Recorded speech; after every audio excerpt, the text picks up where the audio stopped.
Bonsoir, bonsoir à tout le monde, à toute la diaspora ivoirienne, partout où vous êtes, à travers le monde. Et tous les Ivoiriens, toutes nos mères, toutes nos sœurs, tous les Ivoiriens qui ont une vision, tous les Ivoiriens qui veulent la paix, qui veulent la sécurité, qui veulent l'avancement de la Côte d'Ivoire.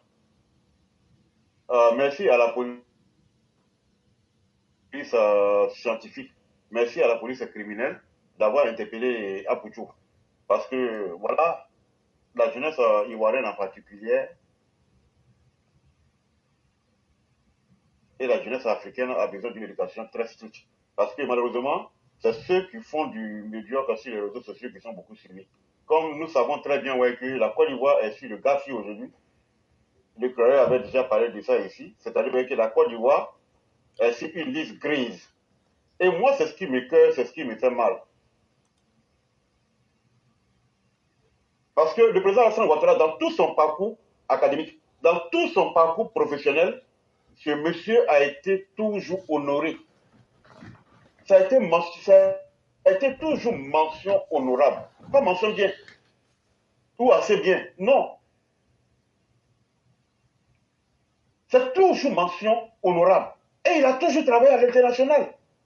Dans les institutions financières sous-régionales que la BCAO et ensuite internationales que le FMI. Tout ce parcours a été parsemé de mentions honorables. Et en Afrique, c'est ceux qui veulent hisser l'Afrique en haut qui sont toujours tirés par le bas. Et j'ai toujours dit que le président Alassane Ouattara, là, vraiment, ça a été une malchance pour lui d'être africain. Ça a été une malchance pour lui d'être ivoirien. Le président Alassane Ouattara serait aujourd'hui le président du Nigeria. Le Nigeria serait en train de rivaliser aujourd'hui avec l'Inde et la Chine. Parce que ce sont une nation entreprenante. Mais c'est une nation, je parle du Nigeria ou du grand Nigeria, je ne vais pas me disperser. Parce que le leadership, regardez le leadership dans la sous-région. Une nation forte, c'est d'abord ses citoyens locaux qui rendent l'économie performante. Aliko Dangote aujourd'hui est l'un des multibillionnaires en dollars sur le continent africain en termes de richesse. Il n'a pas eu son argent dans la politique. Hein? Malheureusement, en Côte d'Ivoire, pour être riche, il faut faire la politique. Voilà, j'ai dit, est-ce que c'est parce que, qui sont les grands opérateurs économiques aujourd'hui en Côte d'Ivoire? Ce sont les Libanais. Et c'est malheureux. Ce ne sont pas les opérateurs économiques ivoiriens qui ont fait aujourd'hui que la Côte d'Ivoire se trouve sur la liste grise du GAFI. Non. Mais c'est ce que certains TikTokers et vidéomans malhonnêtes qui ne voient pas plus que le bout de leur nez, qui sont en train de féliciter aussi aujourd'hui les Libanais. C'est les Ivoiriens qui ont fait aujourd'hui que la Côte d'Ivoire se trouve sur la liste grise des institutions internationales financières. Mais si ce sont les Ivoiriens qui sont à l'origine, mais si le GAFI, à l'issue d'une enquête, est-ce que ce sont les Ivoiriens qui ont fait cela? Mais qu'on les arrête? À partir de quelle société écran ils ont fait que la Côte d'Ivoire se trouve aujourd'hui sur cette grise-là, sur cette liste grise, malgré les efforts du président? Quelles sont les institutions que le président n'a pas créées aujourd'hui en Côte d'Ivoire pour la bonne gouvernance? Et que si malgré cela, la Côte d'Ivoire se trouve sur la liste de GAFI, c'est qu'il y a problème. Est-ce que ce sont les opérateurs économiques ivoiriens là, qui sont à l'origine de cela? Mais si oui, et quelle que soit la nationalité de ceux qui sont à l'origine, je pense ouais, que si nous avons été listés sur la liste du GAFI, j'espère ouais, qu'il y a des enquêtes en cours. Et si il y a des personnes qui ont été identifiées, listées, avec le nom de leur entreprise, d'abord l'entreprise doit être nationalisée, mettre à la disposition de l'État et la gérer avec toute la rigueur. Parce que, autrement dit, tout ce que le président Ouattara est en train de faire aujourd'hui, mais ça ne va pas profiter réellement aux citoyens ivoiriens. Aboutou a été interpellé parce qu'il a pris un sac d'argent, et les images sont sur les réseaux sociaux, et il a commencé à faire TikTok pour montrer cet argent-là. Nous savons très bien ouais, que la jeunesse africaine, ivoirienne, n'est pas bien éduquée. Il se laisse influencer. Aboutou a quel parcours académique, quel parcours professionnel. Voilà. Mais je pense ouais, que la police criminelle doit aller encore plus loin. Si vous l'avez arrêté à Boutou, vous l'avez interpellé pour qu'il justifie la provenance de cet argent, mais nous vous demandons encore d'aller plus loin. Parce que ce sont les Libanais qui sont en train de... et puis vous, les vidéomans, comment on appelle ça là? Analphabètes. Imbéciles au vrai sens du mot. Quand on parle de l'état criminel de ces Libanais-là, la voilurie de ces Libanais-là, la malhonnêteté de ces Libanais-là, ben c'est pour l'avenir. Et puis vous dites que vous êtes des RADP. Mais comment on peut... Est-ce que vous prenez le temps d'avoir une lecture du fonctionnement du monde aujourd'hui?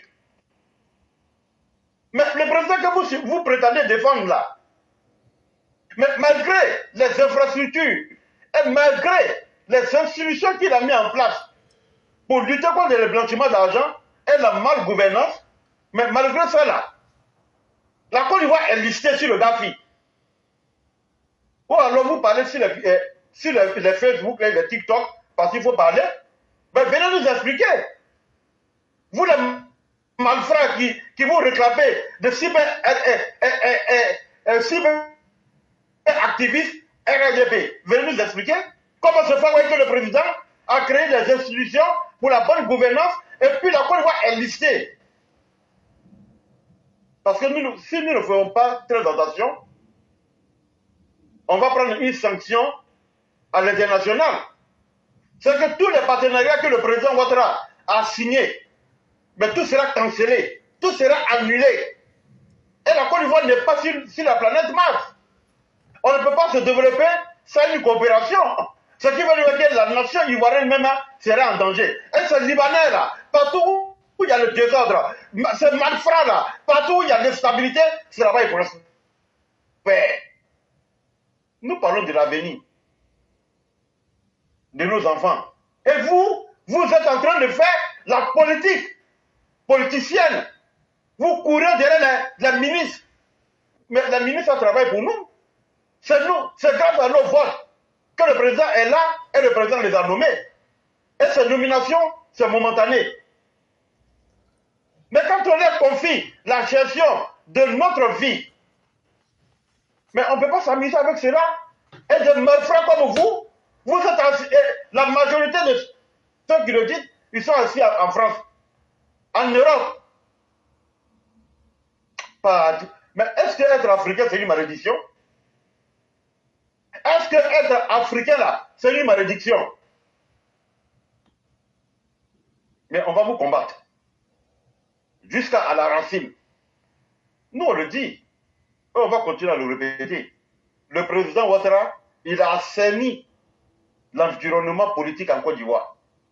Il a assaini le champ politique.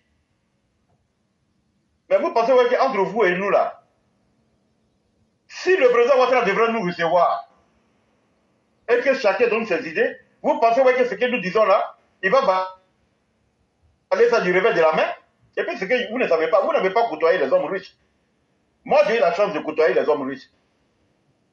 Les personnes qui ont les moyens là, quand on dit de la richesse, les personnes qui sont basiquement riches là, ils aiment les personnes qui leur disent la vérité. Ils aiment les personnes qui ont des visions.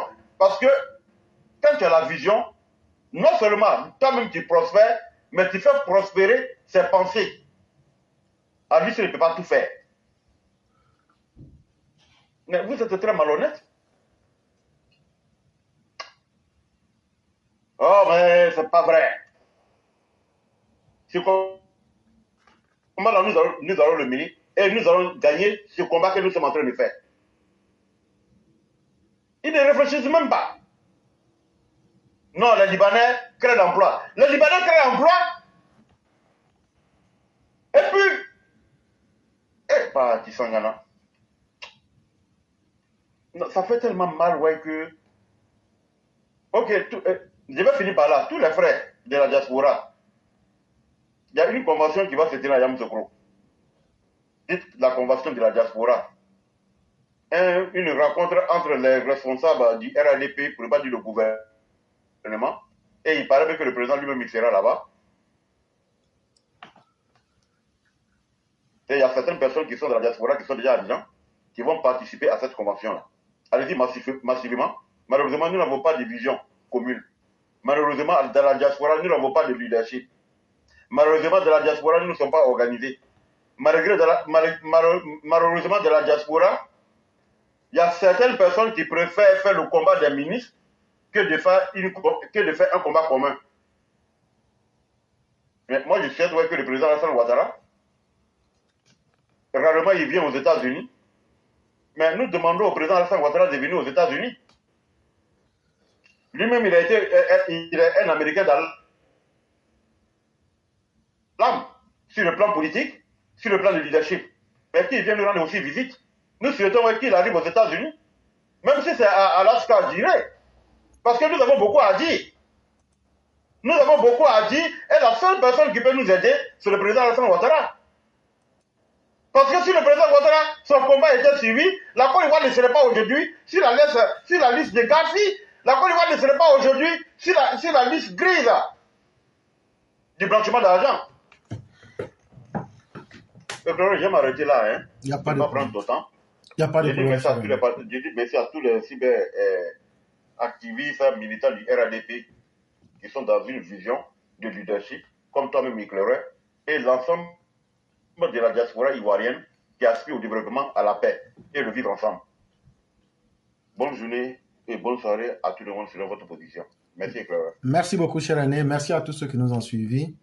J'ai dit bonjour, bonsoir à notre mère Karija Kone Soukoulé, ainsi qu'à toutes les mères et à tous les chao de la plateforme. Merci à tous ceux qui nous ont suivis et surtout merci à tous ceux qui ont participé. Pour finir avec vous-même, demain ça sera un autre jour et on se retrouvera aussi. Vraiment merci infiniment et excellente journée à chacun et à chacune. Et donc, cher Aîné, vous avez la conclusion. Oui, Clara, je m'arrête là pour dire bonne soirée à tout le monde et que la paix de Dieu soit sur la Côte d'Ivoire, que Dieu donne longue vie et protège notre nation avec le leadership du président Alassane Ouattara. Merci beaucoup, cher Aîné. Excellente soirée et bien des choses à vous-même. Merci.